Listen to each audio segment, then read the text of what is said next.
America Iran यांचं युद्ध सुरू असताना देशाला मोठ्या प्रमाणात गॅस असेल, सिलेंडर असेल, वेगवेगळ्या पद्धतीच्या आयात निर्यातीवरती मोठा फटका लागलेला पाहायला मिळतो. त्याचाच एक भाग म्हटलं तर कल्याण डोंबिवली महानगरपालिकेमध्ये देखील डांबरीकरांच्या रस्त्यावरती मोठा फटका पडलेला दिसून येत आहे. कारण महानगरपालिकेकडनं जाहीर केलेल्या निविद्याला एकही ठेकेदाराचा प्रतिसाद नाही. यामुळे आता सर्वच पक्ष जे आहेत ते आक्रमक झालेले आहेत. माझ्यासोबत उद्धव बाळासाहेब ठाकरे पक्षाचे काही पदाधिकारी, आपण त्यांच्याकडनं जाणून घेऊया नेमका हा पूर्ण प्रकार काय आहे.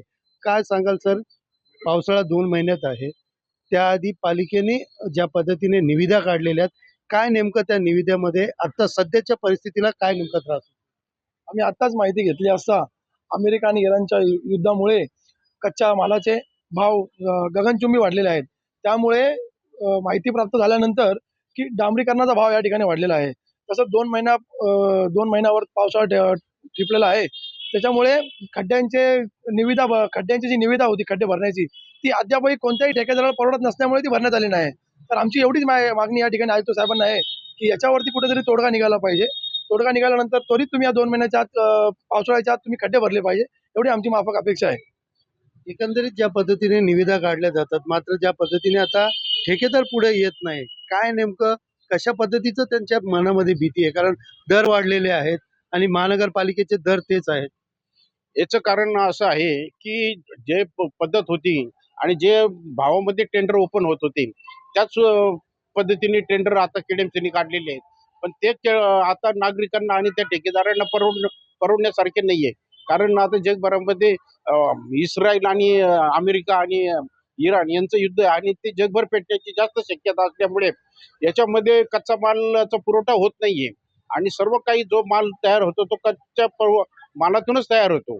तर त्याचा पुरवठा होत नसल्यामुळे कोणी ठेकेदार आणि मागच्या भावामध्ये करायला तयार नसल्यामुळे केडीएमसीने यांचे दर वाढवून देण्यात यावे आणि नागरिकांना जो त्रास होतो तो यावर्षी होऊ नये.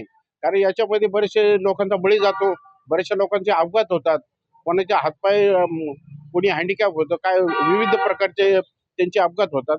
त्याच्यातून बचणं, कोणाला काही त्रास होऊ नये नागरिकांना याची दक्षता केडीएमसीने घ्यावी व निविदामध्ये त्यांच्या निविदा अधिक वाढवून देण्यात याव्या ही नम्र विनंती. धन्यवाद. तुम्हीही इकडचे रहिवासी येता जाता दरवर्षी आपण या ठिकाणी जातो, अनेक वेळा आपण पाहिलं तर रस्त्यावरती खड्ड्याचं साम्राज्य असतं. काय वाटतं यावेळेला पावसाळ्या यायच्या आधी हे खड्डे बुजवले गेले पाहिजे? दरवर्षी बऱ्याच मोठ्या प्रमाणामध्ये खड्डे पडलेले असतात आणि गाडी चालवताना भीती वाटते, जीव जाईल असं, अपघात होईल असं भीती वाटते. तेव्हा महानगरपालिकेने ते खड्डे लवकर भरावे जेणेकरून पावसाळ्याच्या आधी ते भरले जावे. एकंदरीत पाहायला गेलं तर नागरिकांकडनं हेच म्हणणं आहे की पावसाच्या आधी हे खड्डे जे आहेत ते पूर्ण बुजवले जावे. मात्र त्याआधी आपण पाहिलं गेलं तर महानगरपालिकेने काढलेली पहिली निविदा, या निविदेला ठेकेदारांकडनं कुठला प्रतिसाद मिळाला नाहीये. आता पुन्हा एकदा नव्याने महानगरपालिका पुन्हा एकदा निविदा काढणार आहे. येत्या काही दिवसातच या निविदेला ठेकेदार किती प्रतिसाद देतात याकडे आता सगळ्यांचं लक्ष लागलं आहे.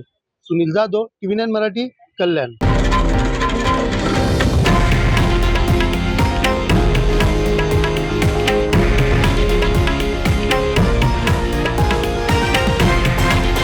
हे आहे देशातील नंबर 1 न्यूज नेटवर्क आणि आपण पाहत आहात TV9 मराठी, एकमेव.